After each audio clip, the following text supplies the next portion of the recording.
1AC is merely a speech to load up with as many cards as you possibly can and be as incoherent as you possibly can. That is not the case. You should be crystal clear in the 1AC, and basically, you should practice the 1AC enough to where you're getting a 30 after the 1AC is read. For the 1AR, I thought Sam was very clear when reading off the laptop. Many of you bury your heads in the laptop and try to read analytics like they are cards, and the judges can't flow them. You need to treat analytics differently than you do a piece of evidence when you're reading them off the laptop. You need to look over your laptop or look to the side of your laptop, and you need to slow down when you make them. Second, he doesn't go for every advantage in the 1AR.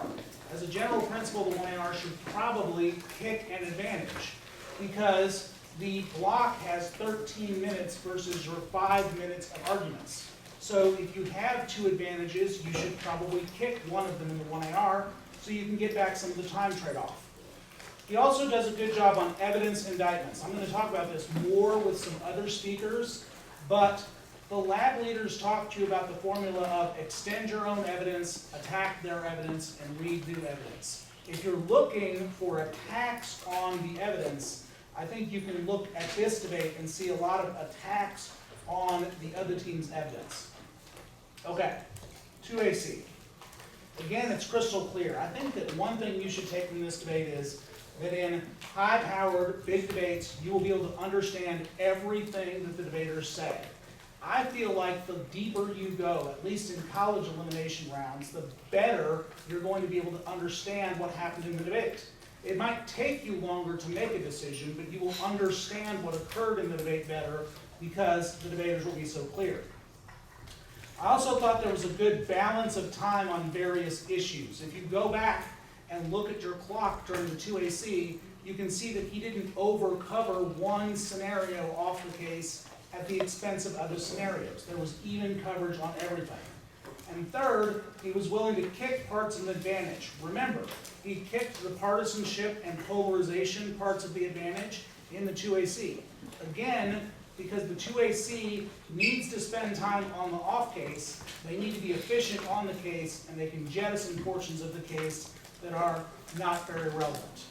As far as the 2AR, first, remember the impact calculus at the top of the debate. He goes to his case, he gives a strong and thorough impact analysis, and indicts the negatives impact calculus. I think you'll see a lot of good impact calculus in this debate as to whether or not time frame outweighs probability and magnitude, which is the negatives assessment, or whether or not probability and magnitude will outweigh time frame. Second, specificity of scenarios. We talk a lot about, oh, this leads to extinction, oh, this leads to extinction. And mediocre debaters just say, well, our impact is extinction, so obviously it outweighs. But what you see in this debate is a lot of sophistication in why one scenario is more likely than the other. The 2AR talks about the clarity of the Chinese-Taiwan scenario, how it would develop, and that it's an extinction level scenario versus the negatives regional war scenarios. So I really like those things in the 2AR. Now I'm going to talk about the negative. Marge is crystalline clear in the 1NC, no problem flowing every argument. Again, a lot of people think the 1NC is just a speech where you throw together everything you can and read it as fast as humanly possible and put out like 20 off and a million case arguments. But instead, you see in this debate, there are only 4 off, and you can understand everything. Second, I liked the case debate a lot. There was a mix of analytics and cards.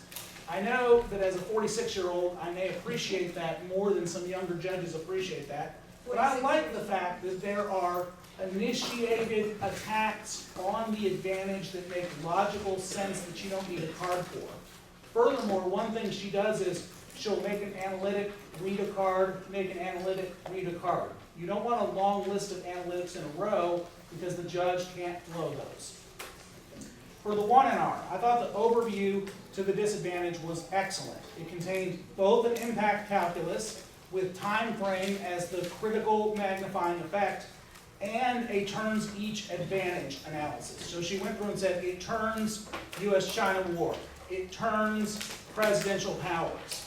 A lot of 1NRs will glibly say this turns the case without going through each advantage and why each advantage is turned by the disadvantage. Second, I think this speech is excellent in terms of digging into the other team's evidence.